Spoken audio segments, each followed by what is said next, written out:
एक साहूकार था जो भगवान शिव का अनन्य भक्त था।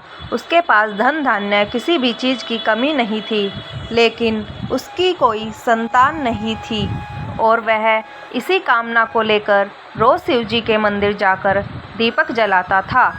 उसके इस भक्तिभाव को देखकर एक दिन माता पार्वती ने शिव जी से कहा कि प्रभु, यह साहूकार आपका अनन्य भक्त है। इसको किसी बात का कष्ट है तो आपको उसे अवश्य दूर करना चाहिए। शिवजी बोले कि हे पार्वती, इस साहूकार के पास पुत्र नहीं है, यह इसी से दुखी रहता है। माता पार्वती कहती है कि हे ईश्वर, कृपा करके इसे पुत्र का वरदान दे दीजिए। तब भोलेनाथ ने कहा कि हे पार्वती, साहूकार के भाग्य में पुत्र का योग नहीं है। ऐसे में अगर इसे पुत्र प्राप्ति का वरदान मिल भी गया तो वह केवल 12 वर्ष की आयु तक ही जीवित रहेगा। यह सुनने के बाद भी माता पार्वती ने कहा कि हे प्रभु, आपको इस साहूकार को पुत्र का वर देना ही होगा, अन्यथा भक्त क्यों आपकी सेवा पूजा करेंगे। माता के बार बार कहने से भोलेनाथ ने साहूकार को पुत्र का वरदान दिया, लेकिन यह भी कहा कि वह केवल 12 वर्ष तक ही जीवित रहेगा। साहूकार यह सारी बातें सुन रहा था, इसलिए उसे न तो खुशी हुई और न ही दुख। वह पहले ही तरह भोलेनाथ की पूजा अर्चना करता रहा। उधर सेठानी गर्भवती हुई और 9वें महीने उसे सुंदर से बालक की प्राप्ति हुई।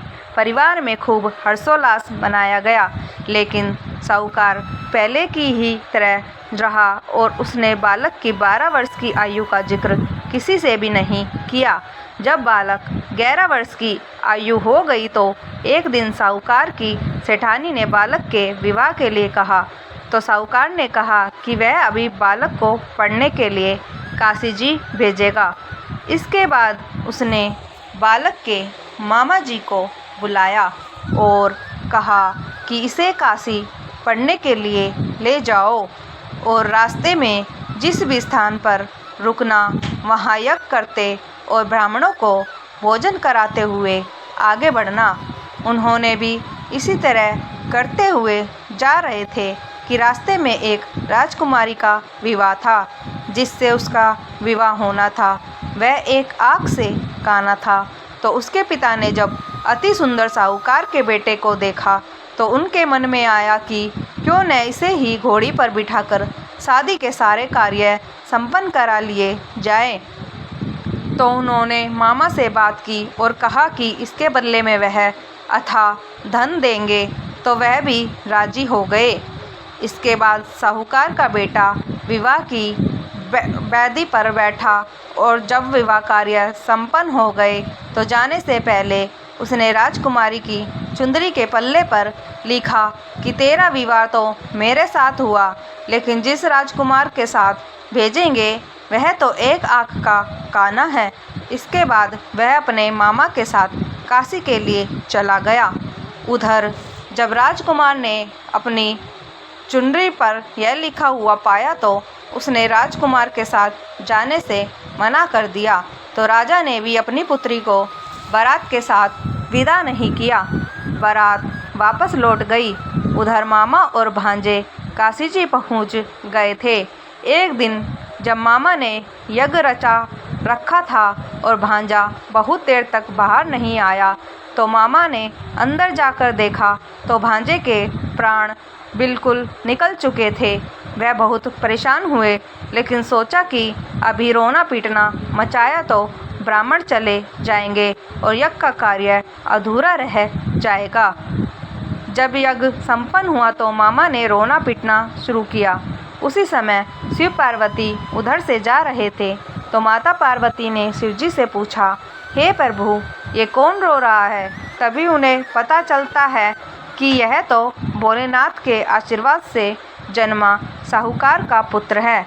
तब माता पार्वती कहती है कि हे स्वामी, इसे जीवित कर दे, अन्यथा रोते रोते इसके माता पिता के प्राण निकल जाएंगे।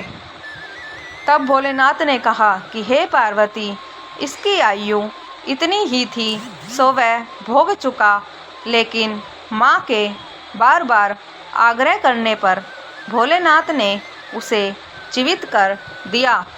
लड़का ओम नमः शिवाय करते हुए जी उठा और मामा भांजे दोनों ने ईश्वर को धन्यवाद दिया और अपनी नगरी की ओर लौटे। रास्ते में वही नगर पड़ा और राजकुमारी ने उन्हें पहचान लिया।